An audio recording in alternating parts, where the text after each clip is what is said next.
се откажат, никој пат и сигурен сум, поготово за централните радиофони, дека никој пат нема да се откажат, да се борат од оно што само нам ни нема да го добиеме сето наедно, никој пат се веќе волија да стануват, но во една духовна мотивација.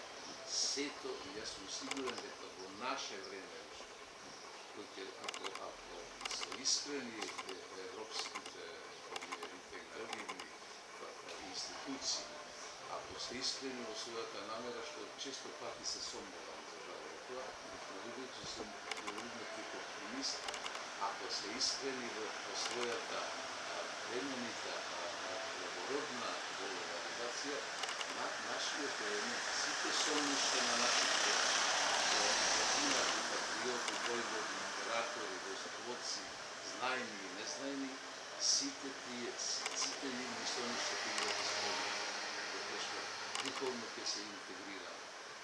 Идејата и духовното чувство никој не може да го забрани, да го заклучи.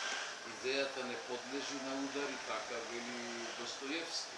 Не можеш да ја удриш со шамар, не можеш да ја заклучиш негде. Таа се движи низ ѕидови, низ пространства, а нашата идеја е така. Ние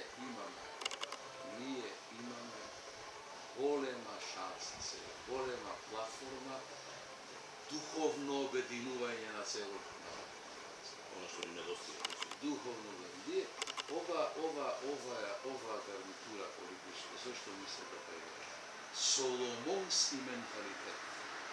Нашиот премиер сега, например, тој има Каспаровски потезни прави, а има соломонски елемент.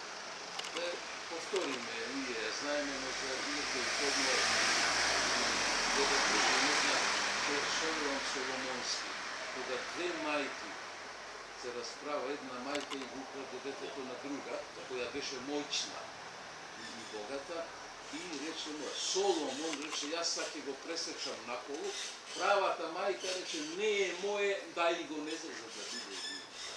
На то ми наликува мене политиката на нашата премиерна Българска.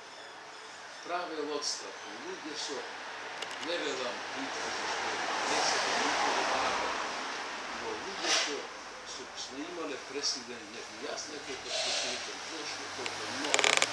Седно човек презвена да ради, то се Соломон